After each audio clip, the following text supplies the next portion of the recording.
Welcome to another episode of the Sales School podcast. My name is Bhaskar and I'm your host. And today it's my distinct pleasure to have Navita Graham on the show. Navita is a sales leader at Oracle with a special focus on cloud and autonomous data management. Navita, welcome to the Sales School podcast. Hi, Bhaskar. Thank you so much. And I'm glad to be part of your sales podcast team. Thank you so much. And this is a very, very special episode for us. We'll talk about why that is the case towards the end of the episode. But Navita, our topic today is B2B Customer Discovery, how winners conduct customer discovery, and we want to learn that from you. So how about we dive right in? Absolutely. Cool. So first question, Navita, what is customer discovery specifically in the B2B sales context, and why is it so incredibly important? Right. Let me just start by once again thanking you to invite me and sharing this platform to share some of my experiences, some opinions and ideas. Hopefully they are helpful. Honestly, how I look at it is discovery, as the name itself suggests, is an activity of trying to find something or willing to gain knowledge about something that you previously haven't known or you haven't seen. So in context of a B2B or a business, sales would also mean exactly the same. You have this ideal customer profile that you've got as a part of your territory. Basically, what is the geographical location, the company size, you have an idea about the industry. And what you're trying to do is you're verifying that customer profile, trying to align and understand what their current business and their future business priorities are, and trying to see if there are solutions that possibly can impact their business going forward. Customer discovery is absolutely the foundation on which you can progress through your sales cycle. And how you progress that sales cycle, whether it's fast, slow, or not having sales in play, is also part of the discovery process. That's a very interesting point. How you progress on the sales cycle pretty much depends on how robust your discovery is. So, Navita, obviously, B2B customers have higher expectation in terms of customization, in terms of integration, security, deployment. So how do you conduct a customer discovery so that you do not miss out on any of these key priorities, right?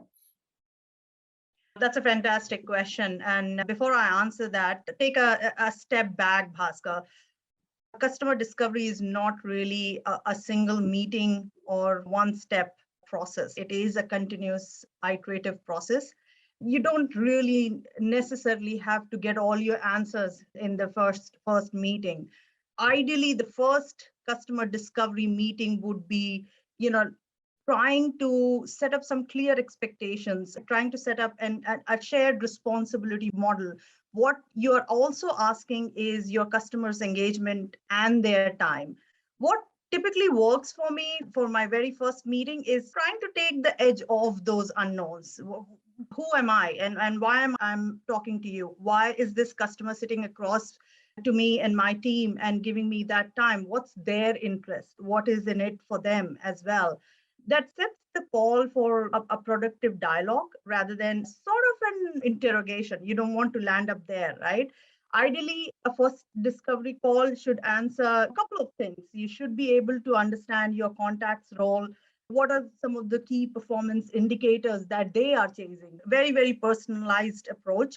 And also their challenges and what is the biggest motivating factor for them to resolve those challenges. I position my resources, whether it's a subject matter expert, whether it's my cloud architect, any resources that I'm bringing forward in this engagement as a valuable resource. And that we can talk more about customization. We can talk about your upstream, downstream systems, what is required from the compliance and security protocols perspective. And all of those can be kicked off as a part of the next step process. Ideally, if you've got the first call or the first discovery call set up in a way that the customer understands this is a shared responsibility model, you will be able to progress through that next steps and get to the more deep dive discovery with your team. Sure. So I think the key message there, Navita, if I got that right, is for you as an individual, customer discovery is also about orchestrating the right resources, right? The right resources that you have to pull in at the right time to kind of move the ball forward. Yeah. Absolutely.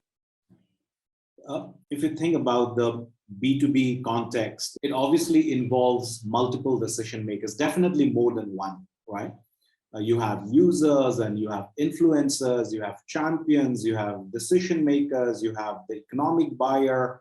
In such a multi-stakeholder scenario, what are some of the best practices to go about customer discovery? So let's simplify this scenario. In context of, say, for example, cloud selling, typically what we've seen is business now is taking the ownership of vendor selection process as well and are being actively involved. Gone are the days when business would typically rely on IT and their decision and their process of selecting a vendor. So what that means is now you have a default two line of influence. One is the business, another is the IT. Each of this line of influence would typically have your users, your influencers, as you said, gatekeepers and decision makers, right? Now if you look at it at a very broad level, you need to position each of your contact first. Category would be whether they are from the business or they're from the IT. Each contact that you are talking to, you need to be able to position them on this matrix. You need to understand the motivation for them to work with you, typically to answer questions like, what is in it for them? Why should they be actually spending time with you, right? We also need to understand that this whole process will give way to something called an influence map, which is very, very helpful because now you're talking to two lines of influences within an organization, and you need to very carefully try and position each of them in that matrix to understand what is their influence, right? You need to be very, very careful about who is the decision maker in this process, who signs the final bill. So if you are able to identify the decision makers and the influencers and the gatekeepers, and you try to put them in the influence map, it just makes your life so much more easier, and you don't end up wasting your time with people and handling objections that are that typically further down your sales cycle is not really going to impact as much. Sure. Does it make sense? It does. It absolutely does. And I think, like you rightly pointed out, confusing your contacts as champions or confusing your champions as the economic buyer can have a lot of repercussions on what you end up with in the sales cycle. So I'm glad you kind of pointed those distinctions out as well. Absolutely. And just to add to that, Bhaskar, I do think when you are doing a customer discovery, you need to be able to reach out to as many contacts before you categorize them as users, influencers, decision makers, and gatekeepers. The idea for you is to triangulate your effort both towards IT as well as with your business team. Sure. We need to be able to keep it very, very relatable and to be able to manage all of these stakeholders and the roles that you are dealing with through that influence map that you've created. That gives you a more clear picture of your approach. And as I did mention, that it is an iterative process. As you step into talking to different people, this influence map is going to be developed over a period of time with your engagement in the account. That makes a lot of sense. Let's work with a scenario, Navita. Let's take a scenario where we have a sales team A, and sales team A has done very limited customer discovery. And we have another sales team B that has engaged in a very robust, deep customer discovery. Maybe you can talk to us a little bit about what awaits these two sales teams as they progress through the sales cycle. What's going to happen to sales team A and B? Absolutely. And I think it is a very obvious answer to your question. But before I actually answer that, let me stress on the fact that the most important aspect of a good customer discovery is gaining your customers' trust and engagement. The solution blueprint that you're thinking or presenting or creating for them it absolutely needs the buy-in from your customer. It reduces the friction or the objections that you're going to find in later stages of your sales. But in saying that, absolutely, the team B who have gone through a detailed discovery process is more likely to be successful because they've taken it in account what your customers' priorities are and what they are aiming, what are their goals. They will go through the sales cycle in a much faster manner as well because they've gained that engagement and that trust that we spoke about earlier. It makes sure that there is less friction and objections. You will be able to, with a better understanding of your customer scenario and their goals and objectives, you will be able to do a better risk assessment for your deal, for your engagement with your customer. You can build a contingency plan to handle changes because you can foresee and you've taken into account what is the art of possible in this discussion. Team B in this scenario would be more prepared. They would have a faster turnaround as a vendor because they've done a very, very good discovery and they know what to expect in this sales cycle. From internal preparation perspective as well to run a deal, I think a better discovery would give you much better idea of what is required to complete your sales process internally as well, not only from the customer side. Sure, sure. Like you rightly pointed out, it's foundational. The more time you spend in discovery, the more control you are in throughout the process. You are hopefully in the driver's seat and not being driven all over town in the sales process. Yeah. Absolutely. Yeah. I wanted to pick on something that you mentioned earlier, which is that the customer discovery can start seeming like customer interrogation. And you are spot on. Many a times it's a very intimidating experience for the customer because you have questions and you're expecting them to answer. So maybe you can talk us through a little bit about how to keep this a very balanced effort and not to make it interrogation. Absolutely. And I think every customer discovery should be done, kept that in mind that nobody likes to be interrogated. Unfortunately, too many customer discoveries become or seem like a customer interrogation because we go with the mindset of asking those questions and finding the answer. So basically, you're driving an agenda without listening or sort of sensing the pulse of that call or that person who is in call with you. When this happens, typically your customers would be very disengaged, and whether you're selling virtually or in person, you can see that, right? You can sense that disengagement from your customer's perspective because they don't like to be thrown with so many questions. It is going to be adversely impacting your odds of winning the business if you don't keep your customer engaged. Typically, if you see, the discovery process can be brought into an X and Y axis, representing time and engagement. As we get started with customer discovery, of course, we are starting from zero. The engagement is low. The idea of discovery is to increase that engagement as the time increases. And that should be one of the most critical aspects of a sales process that needs to be always kept in mind as a salesperson. You can call it a framework or you can call it my approach. What I would typically do is keep it very, very open-ended and situational questions to ask at the very beginning. I'm trying to understand what your current technology footprint is, how big or small your team is. Typically, these situational questions are all about your customers and about their current situation. And you're looking at a rule of thumb would be about 2 to 3 situational questions.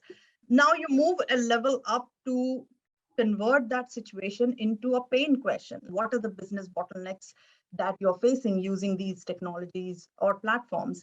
And if you are able to get to the pain question, you would be able to then summarize that in a format of, all right, so I understand this is the situation, this is the current business pain or the current bottlenecks that you're facing. And this is an important aspect to be able to paraphrase or summarize back to your customer. If you do have an elevator pitch at this point in time, maybe 20, 30 seconds at the max to deliver a very broad solution selling kind of a concept to your customer. Although I think this is, a very solution selling approach, I think you need to move a level up from there. Then you go into a more consultative selling approach, right? We summarize and then we empathize. The most important aspect of selling in today's world, and especially when we are doing virtual selling, is to be able to put yourself in your customer's shoes and be able to not only understand the situation and the business problem, but be able to empathize with them. It establishes that emotional intelligence quotient that is increasingly becoming very, very important in the sales process.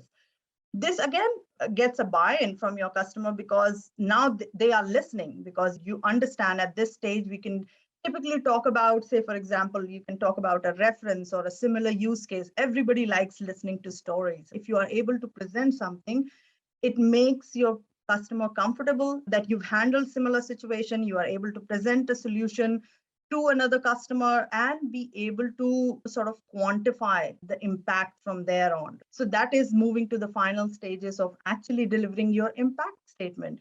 You have a solution or an answer to the pain that you know the situation is causing, and be able to quantify that impact that your solution or your product can bring to the customer's business. That would be an ideal flow. And I know that nothing is ideal in the customer situation, but in saying that, that is like a broader concept to keep in mind, understand the pain, but more importantly, summarize, empathize, and create and deliver that impact statement, short, sweet, but make sure that it has clear identified next step for moving your customers onto that journey from the discovery to the deep dive discovery phase. I really like the point you made about the two dimensions, one dimension being time and the other dimension being engagement. Because I think it starts feeling like an interrogation when sellers try to cram everything and crunch the time. But when you are conscious that it's an ongoing process, I think the buyer don't feel breathing down their neck, and probably that would help. So we have to keep in mind it's a continuous process and I don't have to complete it all in 15 minutes of questioning. Absolutely. Another aspect to that, Bhaskar, is the engagement is valuable when you value your time and they value their time as well, right? The idea for you is to be able to deliver business outcomes or deliver something really, really beneficial for your customer in that short span of time. But in saying that, because you are engaging your resources, you're bringing in your expertise as well, it needs to be positioned in a way that this is absolutely a shared responsibility model and dialogue rather than a monologue. If you do have that broader concept in mind that both the vendor as well as the customer is in it as a part of the process to be able to identify and align a solution that is critical for their business, if that expectation is set in a right format, I think it definitely paves way for a good customer discovery. Ooh, that sounds very reasonable. So the next question that comes to my mind, Navita, and this is in line with our manifesto at the Sales School podcast, which is to help each other become better sellers. You are a revenue leader at Oracle. Now, let's take a scenario where you are leading the customer discovery session for a large enterprise. In our example, let's consider this hypothetical enterprise is evaluating cloud options. So what are some of the questions that you will ask? I know we can't really do a discovery in a podcast, but what are some of the questions that you would ask to get started on the right foot? When it comes to asking those discovery questions, the scripted approach is not going to work. Every salesperson have to have their own flair of asking those questions, but essentially to understand why am I asking that questions? Sure. What am I going to do, and how the answer that your customer is going to give you is going to help you get to the next stage in this process of engagement with your customer. Typically, I would ask really, really broad questions, keeping in mind what is expected of you as a salesperson or as a vendor showing up into this meeting is your customer is basically saying, show me, you know me. You should have a basic understanding of what they're using. If they are existing customers, it becomes extremely easy for internal homework to be done and that due diligence to be followed. Of course, you can't annoy your customers asking the questions for the answers that you already know or you are capable of finding. And when I meet a customer, I think of them as a person and not as an organization. So for me, what becomes extremely important at that point in time is that contact. What I want to understand from them is help me understand your role and responsibility within this organization. Very, very situational question. What are the current technology footprints that you're working with at the moment? How is that working out for you? What are some of the small, medium, or long-term goals or priorities that your organization or specifically your team has? The idea is for us to explore the key potential source of value for your customer through this process of discovery. Based on the answer of your situational questions, you would be able to identify some areas which are important to your customers. What are they trying to gain out of bringing this new technology or new concept, whether it's moving from on-prem to cloud or whether it's creating a hybrid environment? What are they trying to achieve? Are they trying to improve their image? Are they trying to save costs, driving productivity? They want to get their customer satisfaction levels up, total cost of ownership. Those are the important aspects that you should be able to identify by your questioning. That yes, the baseline of it is every customer wants to cut that cost. Everyone wants to have a lower total cost of ownership. But what is the bigger goal for that person that you're talking to as a contact? But broadly also, can you piece it together and identify that for the organization? And that makes the questions and the responses and this engagement going further more tangible, more relatable. And ideally, those are the things that I keep in mind while I formulate my questions to my customers. Sure. So looks like you really make a very reasonable attempt to understand the drivers that the customers are mostly focused on, right? What are the levers that they're focused on, so that eventually when you put together your solution, you're kind of hitting on each of those business drivers and those levers. Absolutely. And I do truly believe also that you get one chance, right? And to make the best of that chance, you need to be prepared. And the preparation is not only being prepared for what you present as a product or a solution, but also prepared from the perspective of your customer. Does that align to your customer's goals? Are you able to motivate them enough to bring them across to a place where they are ready to invest their time and resources to get the results that you're proposing, that your solution can possibly help them achieve? So that aspect of preparation internally as well as externally is very, very important. And I think that is a driving agenda in most of my engagements, typically discovery engagements from the customer. I really want to get to the bottom of it, that why exactly are you talking to me? What is that you're looking for?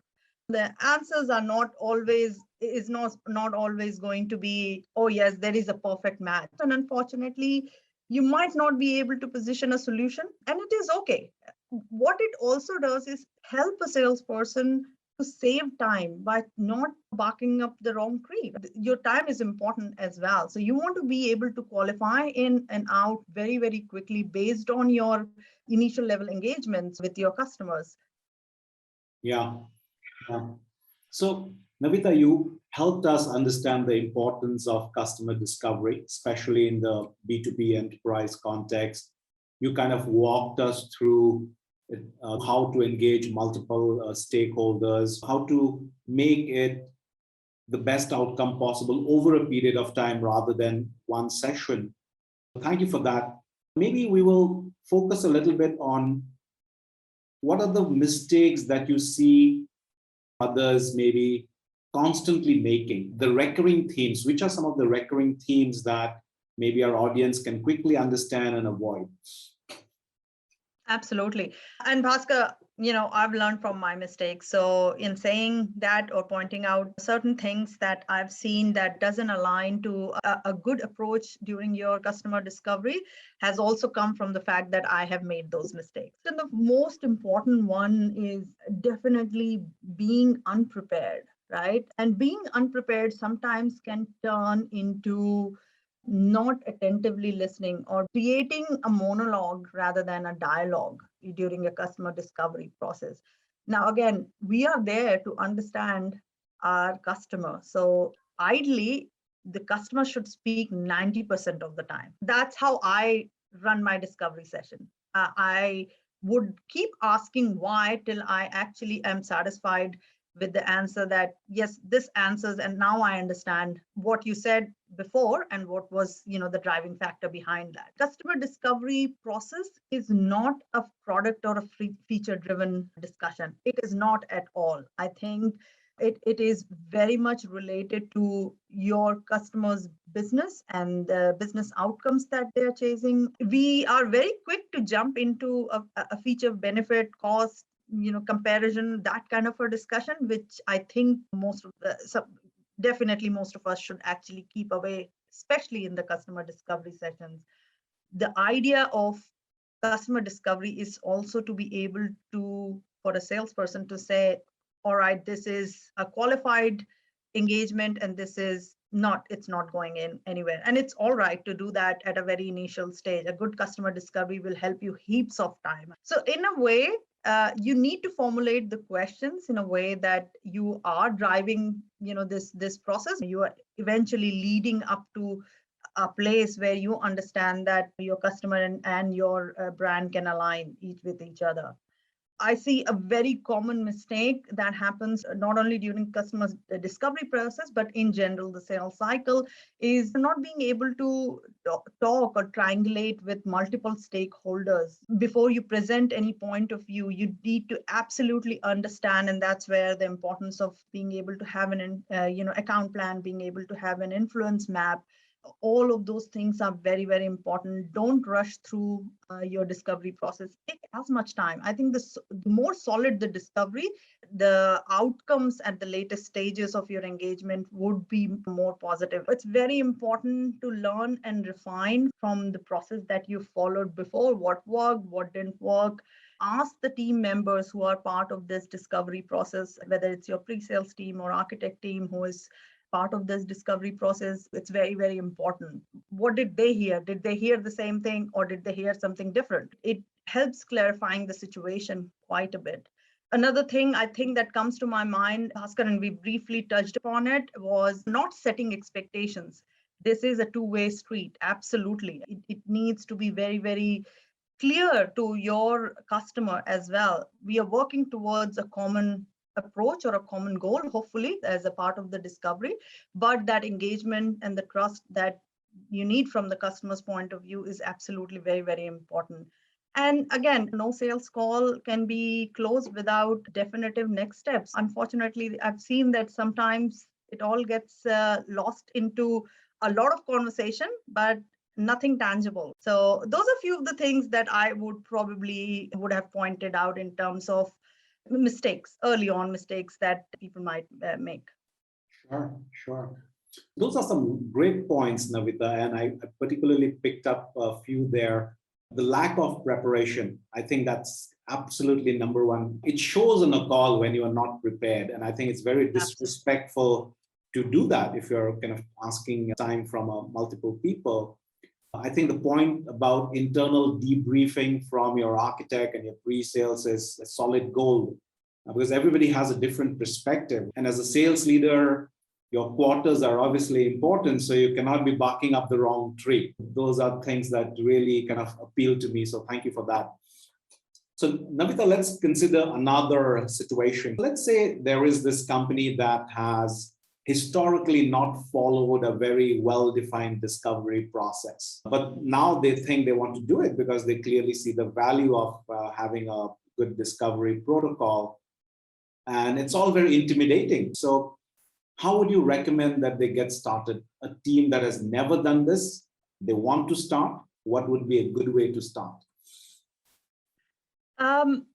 Keeping things really, really simple. And I do that because it works for me. If you think of it in a step-by-step process, it is understanding their goals. What are the challenges to reach those goals?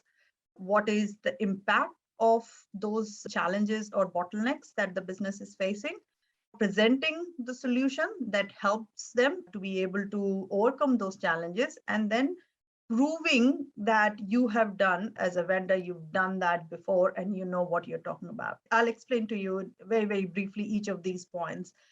So basically, we're talking of an hypothesis, right? We are stating their reason to join the call. So acknowledging what they're doing and acknowledging what their role is, plus what that role comes in terms of the goals or in terms of their KPIs, so to say. So that would be probably the first step, to understand and define some questions or statements that helps your customer understand that you've done your due diligence, what they do, what their role entails. From understanding their goals, you would typically go into paraphrasing their challenges. To be able to refer your experience and your knowledge around those challenges, to be able to paraphrase those challenges back to your customers, really, really helps. I think the next step moving from there would be speak of the impact. It's very important.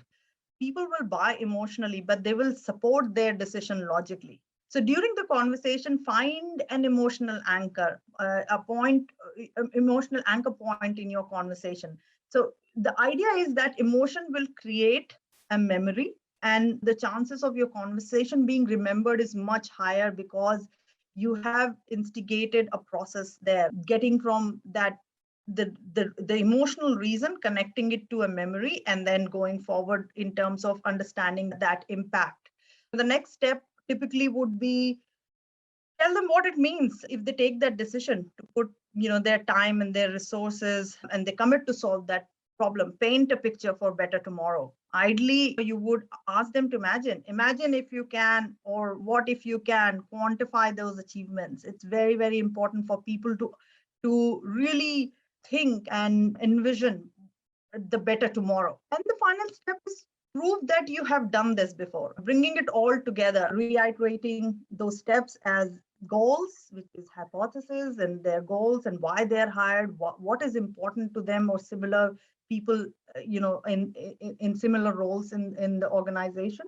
What are their challenges typically? What is the impact? What can they do to achieve a better tomorrow? Paint that picture and prove that you've done this and you can help your customer. Sure, sure. I think that makes a lot of sense. You're showing them a reasonable path. You're eliminating the risk from that path because you have been there, done that, helped others. So you are most suited to also help them. So you're iteratively gaining their confidence, right? So that's your message to anybody who is trying to put together a more formal protocol for customer discovery. Absolutely. Yeah. So Navita, like I was saying at the start of this conversation, I think this is our fifth episode and probably the most special one. And the reason for that is you are our first woman sales leader. And I deeply hope you're not going to be the last. So my question to you really is, what can we as a community, a sales community, really do to make sales a top career choice for women, which unfortunately is not the case right now? Absolutely. And I agree. It's a topic close to my heart. Let's just say that, Bhaskar. To answer your question, I think there are many things and many that I have seen changing in the course of past decades. So some of the key challenges that I think of women choosing the sales role is the perception. It's all about that perception. Sales is a great job, but it comes with high risk. That risk can be rejection, risk can be income uncertainty, which discourages a lot of women in pursuing these sales careers. The data itself says that just over half of the college educated workforce coming out of the colleges are women, but they only hold less than 1/3 of B2B sales jobs in general. And technology, I think it's further down. According to a 2019 Bureau of Labor Statistics data, women are underrepresented in B2B sales in most industries. But I do see this landscape definitely shifting in ways that favor women in sales role. As we all know, most of the technology sales is now moving towards subscription and consumption models, and it requires a really high level of collaboration and connection, so to say. If you want to retain your customers, you need to be able to create value by listening, by empathizing, sharing perspective to facilitate agreements, along with multitasking a lot of other aspects or moving parts which in your sales cycle.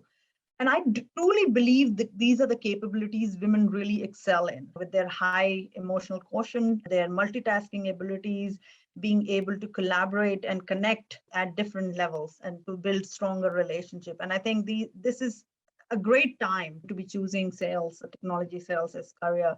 Actively attracting and retaining women for sales roles is going to be very, very important. And for that, we have to work towards eliminating that perception of this is an old boys club, welcoming and making our teams as a more female friendly culture, which I see absolutely happening around us right now. Sure.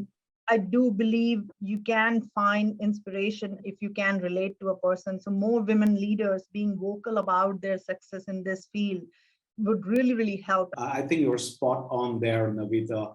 Some of the traits that you picked up in terms of emotional intelligence and more collaborative, more nurturing. I think these traits are so fundamental to building trust, which is then so fundamental to building customer relationship, which then affects your revenue numbers.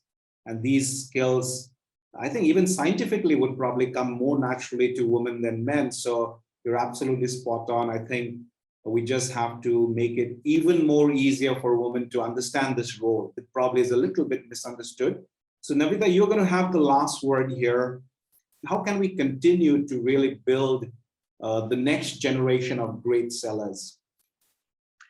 Great question, Bhaskar. And I think you've already started the process by building a platform like such, inviting people to share their experience, being able to share those views more broadly, highlighting the fact that technology sales is definitely a career path. If they see a good fit, if they enjoy the process, by understanding the process, can actually choose and become successful.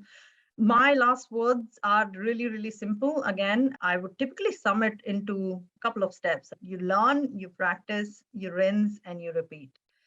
Basically, what it means is just stay curious, learn, unlearn as well. I think it does require for you to be adaptable, to be able to quickly pivot what the changing situation demands. Keep that attitude always.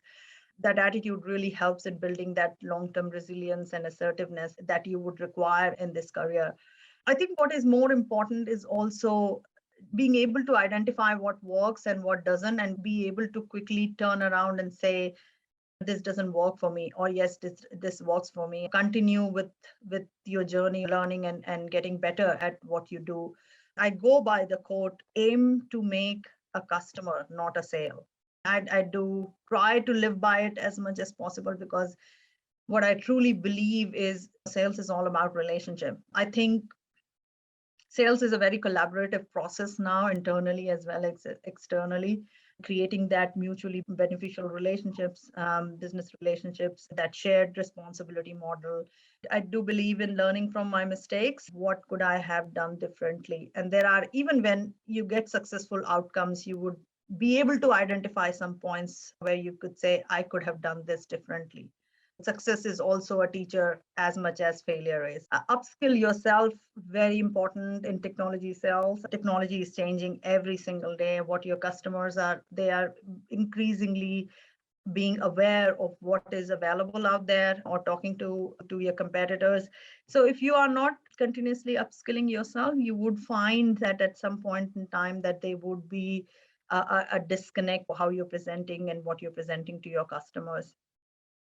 Very important aspect of sales is collaboration. Like you manage an external stakeholder relationship with your customers, it's extremely important to be able to manage those relationships internally, be collaborative, be a person, who works with others, is respectful of others' opinions. The grit, the resilience, the ability to take no for an answer as well. I think sales is a team sport. Take pride in what you do and have fun all the way. That is the most important part. If you love what you're doing, you would obviously do it well. So yeah, there you go. Yeah. Those are some words to live by. Learn, practice, rinse, and repeat. I think it's a wonderful way to bring our discussion to a closure. Thank you so much for taking time to educate us about the importance of customer discovery, the importance of being patient about it, the importance of always putting your customer first and making it a very collaborative effort. Being alert not to bark the wrong tree, be mindful of where the discussion is headed. Wishing you a wonderful career ahead at Oracle. And hopefully we'll be able to bring you back to the show again and talk to you more about some other very important aspect of sales. So thank you, Navita. Thank you, Bhaskar.